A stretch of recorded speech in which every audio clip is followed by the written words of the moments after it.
What's up, everyone? I'm B-Boy Ronnie, and welcome to District Talks, a podcast where we're going to be discussing the evolution of breaking with some of my favorite breakers who have been making an impact in the scene, and we're doing it here at my studio, District Arts in Las Vegas. So joining me now is one of the best to ever do it. We got B-Boy Victor, two-time Red Bull BC1 champion, repping the All-Stars and also the Squadron and MF Kids. What up, Victor? What up, what up? And I'm B-Boy Ronnie, representing Full Force Super Crew and the Red Bull BC1 All-Stars. Let's talk. When did you start breaking? So I started breaking at the age of 10. My dad and his twin brother were the ones that actually got me and my cousin and brother into breaking when I was 6 years old, but I took it serious at the age of 10 because my cousin got back into it. And I remember we would watch a bunch of music videos and we would just copy the moves from the music video. So that's the way we learned. And along the way, we started figuring out that there's like a big breaking culture. And what was your first like official breaking video that you saw? I think it was like a Argentinian rap music video. What? And in the music video, there's a dude doing head spins. And I was like, wow, that's like incredible. Have never seen that before. And that's when I started. What was your first breaking move? First breaking move was windmill. And I remember my cousin trying to teach me and just him getting frustrated, and also myself, I was getting frustrated. And I feel like that's why I fell in love with breaking, because it was so hard, you know? And then for me, like, I love proving myself. So it was something perfect. So you were watching all these breaking videos, but what was the first time you seen like an actual breaking competition? I've never went to like a breaking battle for the first 3 years of my breaking career. It was all teen nights. So me and my cousin's crew, we would go to teen nights, and then we would hear about like these other breakers there. We would battle them. And naturally, we found a dude that was throwing an event at a church. And I think this was at the age of 14. So yeah, at the age of 14 is when I went to my first real breaking event. And I remember I had like long hair, I had a ponytail, and everyone was like, yo, who's this kid? Like, he just came out of nowhere. And I actually ended up making it to top 8. I was pretty good. I was just like a big biter. Like, I was just doing moves that everyone does, but I was good at them. And I remember everyone was just asking me questions like, where are you from? Who are you? Like, this kid just came out of nowhere. Okay, so that was your main introduction to the scene of the real breaking world, yes. Not the music videos. Yes, no. And did you end up entering other competitions after that? I would sneak out my house, I remember, and like go to like different competitions all around Florida. And that was my main introduction. So who are your influencers, or who actually influenced you to have the style that you have today? I did have a crew member back in the days. His name was Jaime. He was the one that put me on into like the breaking culture side of breaking, you know, because I was more into like, I didn't know anything about it. I didn't know anything about the dance or the roots of it. So he's the one that really taught me like, hey, there's more to it. Like it started like here, and this is how it is. And that's when I started learning about the foundation of it and the traditional styles of it. But I feel like a lot of breakers from Florida have influenced me, from Florida and from Europe. Nice. You know? And in 2011, you ended up entering pretty much one of the bigger events that, you know, got you noticed. So what event was this? So this was Red Bull BC1 Tampa Cypher. I remember I wasn't expecting to win. And there's like a couple Florida elite breakers that were entering that event. And I ended up winning, and that's when I went to the national finals, Red Bull BC1 in Chicago. And that's when I met you. Yeah, that's kind of crazy. Or actually, no, I was judging you in Tampa as well. Oh yeah, you were judging me. Yeah, because in 2011, that was the first year that the Red Bull BC1 All-Stars had a USA tour. And I remember Florida was one of the stops. Yeah. And so you ended up winning in Tampa, Florida, which ended up giving you a spot to represent at the national finals in Chicago, which I also ended up judging. And tell us more about that competition. Yeah, I remember going to that competition and being really nervous. I remember no one knew me. I was like the underdog. Everyone was like, man, this guy's gonna lose first round. Like, who is this, you know? And they're just like overlooking me. The first battle, the opponent that I was battling expected to win, you know? Who was it? Gravity. You battled him the first. Yeah, first round. I judged And it, this but was then when- obviously I don't even remember like that was the first battle. This was when he was on top, like he was killing it. So that was my first battle. It was really difficult. But he amped me up because before the battle, he was like, "Oh man, I got this. Yo, Kid Glide, see you in the finals."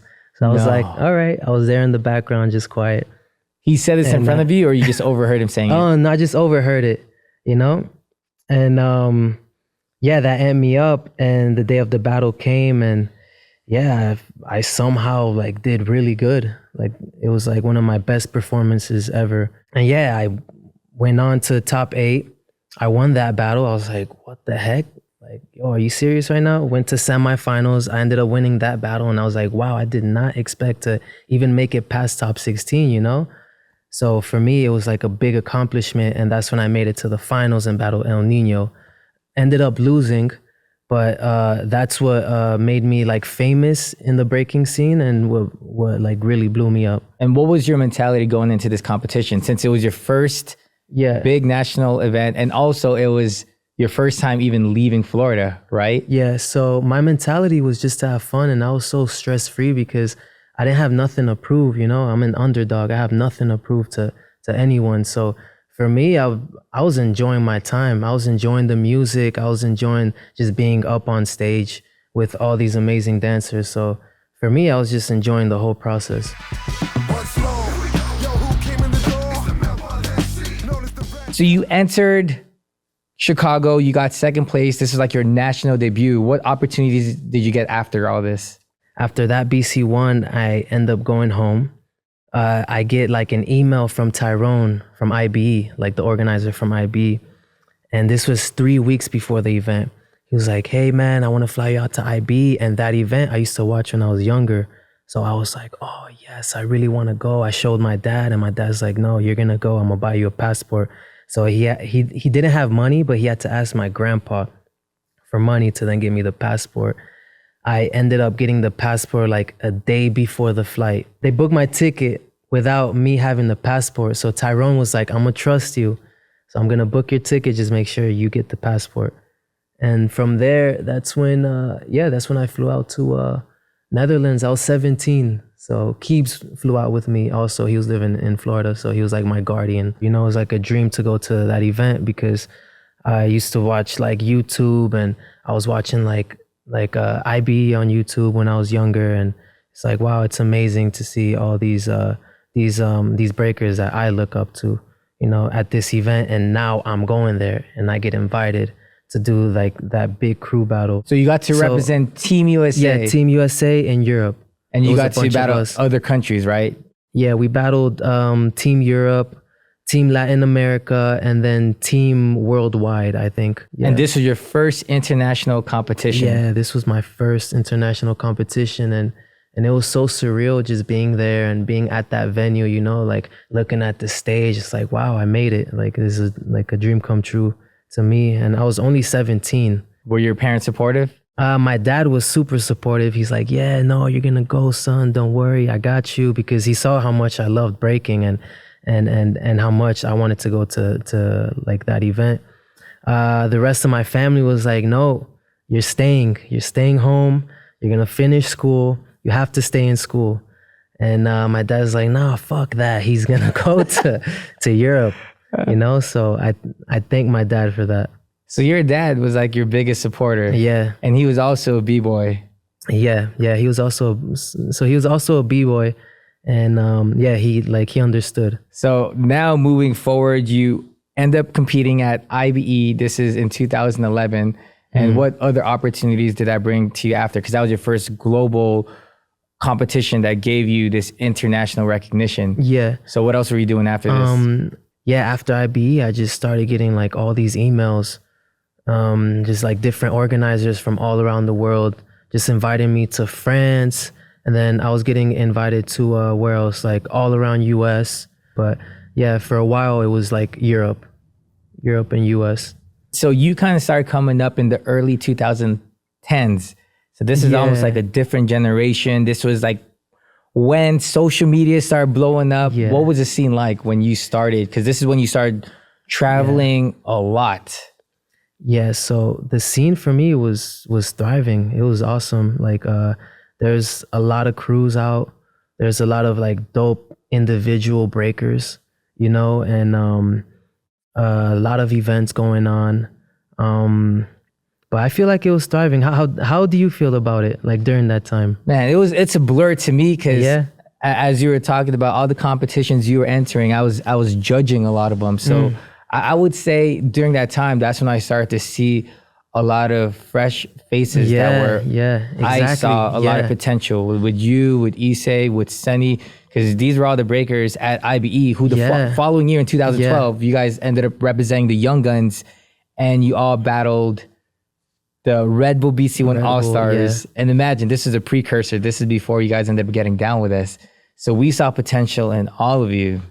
Yeah. But yeah, I do feel like that era was thriving. You know, a lot of dope individuals, future world crews, champions, you know, future world champions. Future world champions. But yeah, it was a really good time. So moving forward, you know, a few years after you were already traveling the world, you got invited to represent at the USA National Finals in 2015. Yeah. BC How did that go? Yeah. So that one went well. I felt like it was my year. Like 2015 was my year.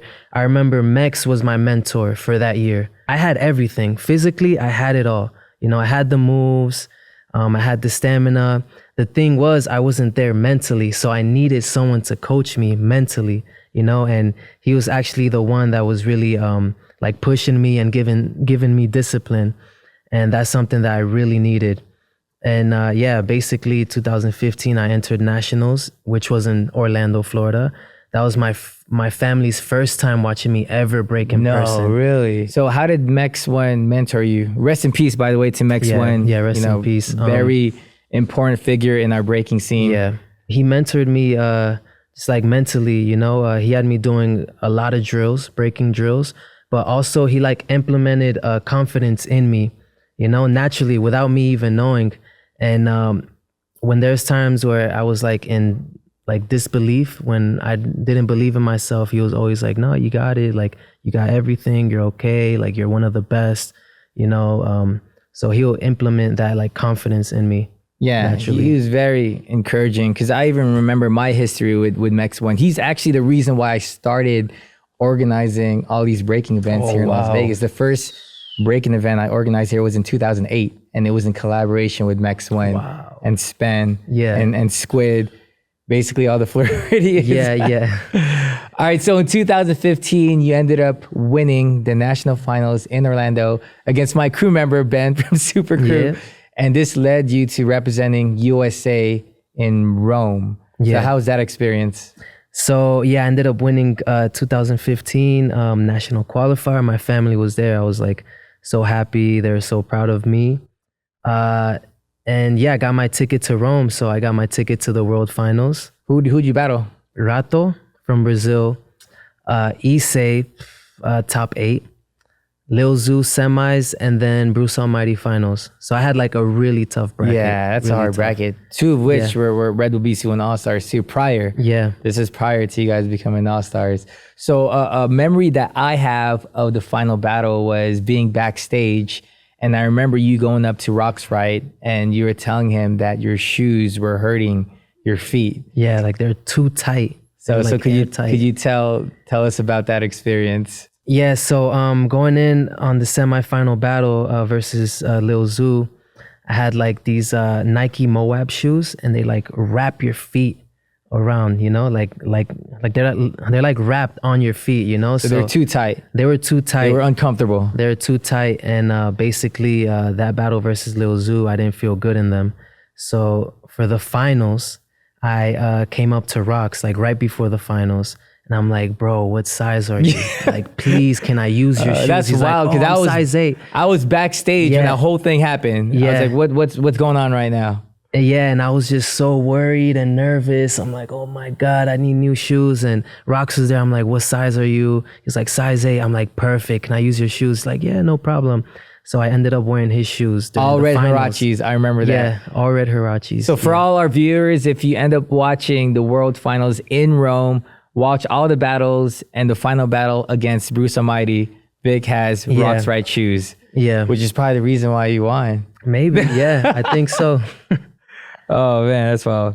So how did you feel after winning? You know, you finally won Yeah. the World Championship. You had your own your belt. How did it feel to just hold that belt up? Yeah, that belt was so heavy. Like, it felt so good just like lifting it up. Like, yeah, I'm a world champion now. Finally, you know, like now I'm an elite level breaker. I won the event that I wanted to win, and all that hard work paid off. And I remember before the finals, Mex was like encouraging me, like, come on, Victor, you got this. Like, do it for your family. Come on. We trained so hard. Like, just one more battle. Like what, 4 minutes of your life. Like, do your best.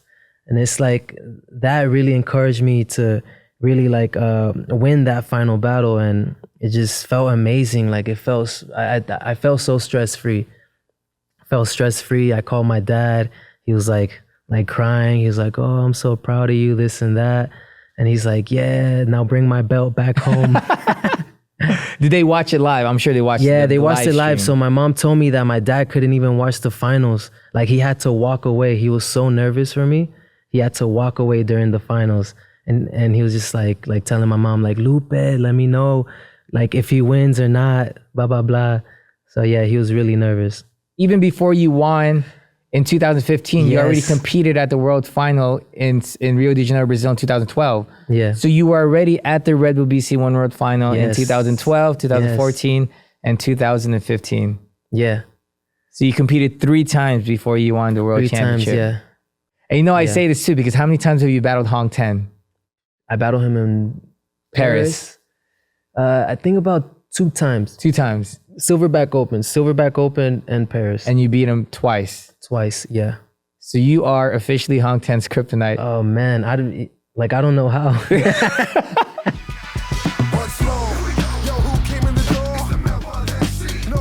So after you won Red Bull BC One in 2015, the following year, you were saying you started losing a lot of the competitions. Yeah, so I lost every event that I entered 2015. I lost in 2016. Well, why do you think that was? Just enjoying my wins from 2015 and Not taking it as serious. You know, you just want to relax and just have fun again and not focus too much on breaking, you know, on your craft. So I think it was that. I was just not focused. That year. I'm honestly glad I lost every event in 2016 because then that motivated me for 2017. Like, all right, now it's time to get back on it, you know. So in 2017, did you feel like you were back on track? Yeah, I felt like I was getting back on track little by little. And by the time 2018 hit is when I was like back winning like these world championship events. And you ended up, you know, getting signed into the Red Bull BC One All-Stars. And then in 2019, you ended up winning another big event. Yeah. And this was World Games. So the World Games. So how did you reinvent yourself? Like, what brought you back? I feel like what brought me back was like the losses from the previous events that I had, like during 2016, 2017, and also 2018. You know, like 2018 was when I was climbing back up. But I feel like those losses really motivated me to you know, change my style and reinvent myself because everyone else was like looking brand new and fresh. You know, so it was time for me to just like reinvent my whole style. So 2019, you win, and then the whole world reaches another period where we kind of hit a slump. I remember 2019, I was traveling all around the world. I did like 3 tours with Red Bull. I was traveling to like all these different competitions and training. I ended up buying my house right before COVID, right before everything shut down. So this was March 14th. And basically it was just me and my whole family at home and just renovating our home. And I was practicing at the time, you know, little by little. And I got to just be around family. Yeah, I love that you're family oriented. Yeah. You got a big family too. Yeah, I have a big family. Yeah. So it was like my 3 siblings, my mom, my dad, and I remember one of my friends was staying with me during COVID. So it was like a really fun year. So what did you do besides breaking during that period? Honestly, I like left breaking alone. I was unmotivated because I felt like I did everything I wanted to do in the breaking scene. I was doing it for so long, for 20 years, every day. You know, that's all I knew. That's all I knew and all I did. So after a while, I just got bored of it. It's like, man, I want to do something else for a little bit, just like steer away from breaking. It felt like a never-ending circle, you know? And it's like, what else? Like, I want to do more. I want something that is like higher, you know? Like, what else were you doing? I started getting into like DJing, Muay Thai, biking, running. So those things kept me like level-headed. I saw you training with Flying Buddha, who's also another B-boy in the scene, who does MMA. Yeah, so I was actually training with him. I went to like 2 MMA classes, which are really difficult. It's like the stamina for that is way different, you know, like you're picking up somebody else's body weight and just next level training. So this is 2020 and 2021. You decided that you wanted to get back into the breaking competition. Yeah, there was a big announcement about like this big sports competition. And that was something that really woke me up. It was like, oh, wow, a new goal that I can achieve, you know, so that brought in like my motivation for breaking again. I remember Red Bull brought us to like a training camp in Austria, and there's a BMX rider talking about like this big sporting event. He really motivated me and like really brought that motivation back into me to break again and to really take it serious and get more competitive. That's cool. It seems like every time you lose motivation, it's because you already attained that goal. And once you have another goal, that's when you put your heart and soul into it. Yeah. Which is very inspiring to hear because you end up attaining those goals. Yeah, no, it's which is pretty amazing. It's awesome. Yeah, and it's cool because I enjoy the ups and downs. You just got to learn from those downs and then just like pick it back up and not complain. It's like that's the way it is. Like just climb back up. You have to evolve.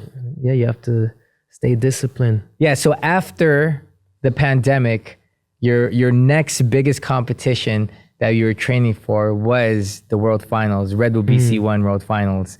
So what was your mentality going into this competition? Just to prove myself, prove to myself that I can win a world championship again, a BC1 World Championship. And just to attain that goal, like, all right, I want to be there with like Hong Ten, Meno, Lilu, who have won the world championship like 2 to 3 times. Right. So I just wanted to just like get to that elite level. So what I noticed in all the Red Bull BC1 competitions, you never, I mean, for one, you never hold back, but you were always the first one to go out as well. Why is that? Yeah. So for me, I'm like, I get really nervous during competitions, especially BC1 because of the like build up. So I just love getting it over with.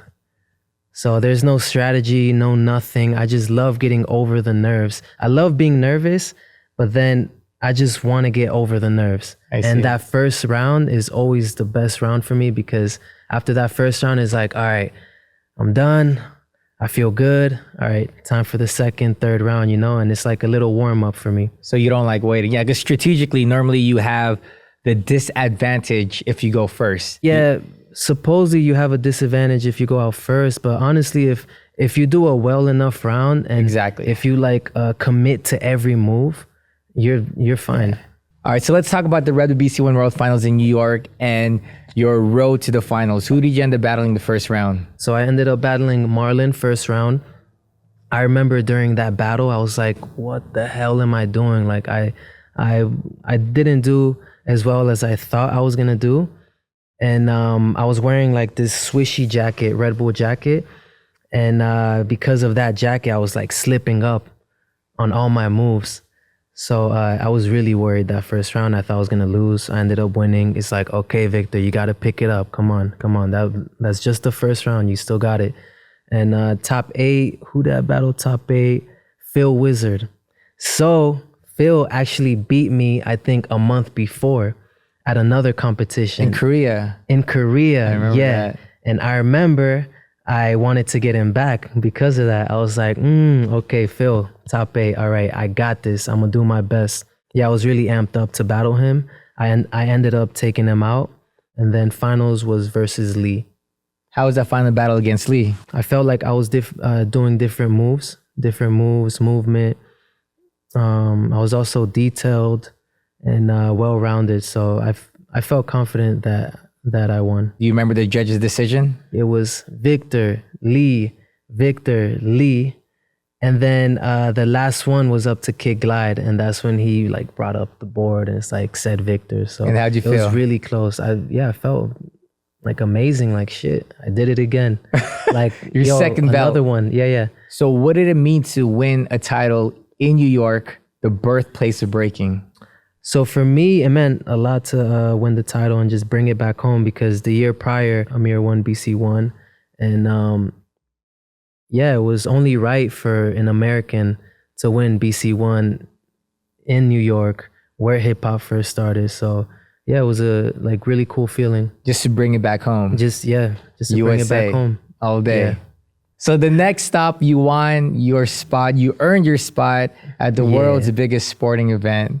So what is the plans for that? Right now, I'm just enjoying my life. I'm trying to enjoy the moment, because I noticed that everyone is so stressed out and they have so much pressure, you know, and basically I just want to make sure that I enjoy the moment and just have fun. So why do you think people are stressed out about this big sporting event? I just feel like they're just pressured because of how big it is, you know? Yeah, like and the opportunities that could be missed. That also, the opportunities that can be missed, and just how the big it is. endorsements and the sponsorships. It's so a lot of pressure. It's so like overwhelming, and it's like, if you don't do good, we're dropping you, you know? So a lot of people practice for events, for competitions. So that's something that I was stuck on for a little while. And I come to realize, like, why did I do this for? Like, why did I break in the first place? And it was because I loved it, and I love doing it every day, and I love getting better at my craft, you know? And that's when I started realizing, like, hey, let me not practice for the competitions. Let me not have my training all organized, you know? Let me not practice my sets in order. Like, let me just enjoy it. Enjoy the moment and enjoy the music, and just bug out and be with friends, you know, and just like improvise and, you know, just add concepts into my breaking philosophy. So competition was secondary to you, which ironically you end up winning more than a lot of breakers because you didn't take it as serious. And that's why I was winning, because I wasn't taking it as serious. And you can see the joy from me. You can see how much fun I was having compared to someone that is just like, I have to do this move first, that move second, this move third.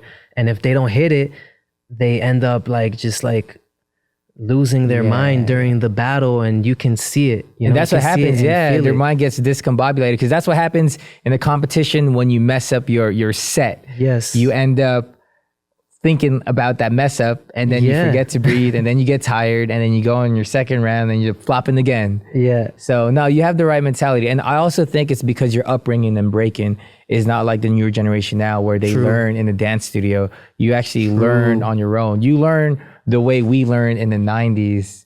And I think you're very fortunate enough to have a dad that is actually a b-boy that came from a crew that already motivated you when you started breaking, because he had that experience. Definitely. And he was always on the sidelines. Like, he wasn't telling me what to do. He was always on the sidelines. Sometimes he'll tell me like, do more power moves, do more of this, you know, but I'm like, yeah, whatever, dad, blah, blah, blah, when I end up losing an event.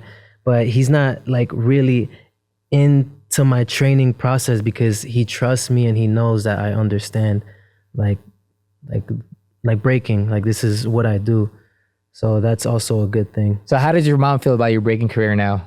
So my mom was always supportive, but she was like, this is not like a real career. You know, you're not gonna make enough money out of breaking. In the earlier years, when she saw my potential and when she saw me winning, that's when she changed her mind, and she's like, you know what? Never mind. This is actually a pretty good career. Like, keep it going. Like, you're actually good. So that's when like I gained my respect with the rest of my family. It's always like that. Yeah. Yeah. You always have to, I mean, not that you're always trying to prove it to your family. You want to prove it to yourself too, but it was similar to me, because I started breaking in 93 and my family didn't see what I was doing until 10 years later. It wasn't until they like saw us on TV. You know, I did Star Search, and once they saw us on TV, that's when they're like, oh, okay, this is actually something that could, you know, blow up and they can make a career out of. Yeah, true. So you've been breaking for 20 years now? 21, 22. So how has your mindset changed from when you started to now? So I feel like from when I started, I had this mentality of having fun and just enjoying myself. And I was breaking because I loved it. You know, I was doing it every day because I loved it. It wasn't because I had to enter this event, that event. I have to win this event. No, it was just because I loved it so much. And then there's this in-between phase, I think from 2016 until like recent, honestly, that my mindset was just all about the competitions, you know? And that's why I reached that plateau, because my mind was just so focused on the competitions that now I feel like I rewired my brain to have the same mentality I had when I was younger. So I just had to, I had to go back and then gain that mentality again to then enjoy breaking. So so right now I'm in a really good place. Yeah. You always go back to the reason why you started. Yes. Real talk, man. I'm just happy that I was here to, you know, experience and be part of your journey. You're a world champion and you're definitely one of the greats. And thank you for being here. Thank you for joining. Thank you so much, Ronnie. District Talks. Yeah. Appreciate you, Vic.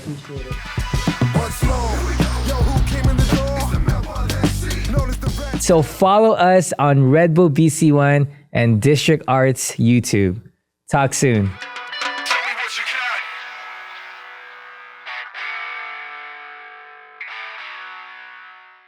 I got booed 2012. You got booed? Yeah, at BC1. Who'd you battle? I battled Issei. I took him out. Oh, that's why So you battled Issei a few times too? Yeah, I battled him like 12 times. And it was always back and forth, back and forth, back and forth. So that's actually a good question. I was going to ask you, like, who was your greatest nemesis? So it would be Issei. Issei, yeah. You and Issei would always go back. And I actually kind of do miss that rivalry because it's like we were always getting better each battle, you know? Like I would take him out and then the next event he gets better. He takes me out. So we're all just like getting better and better.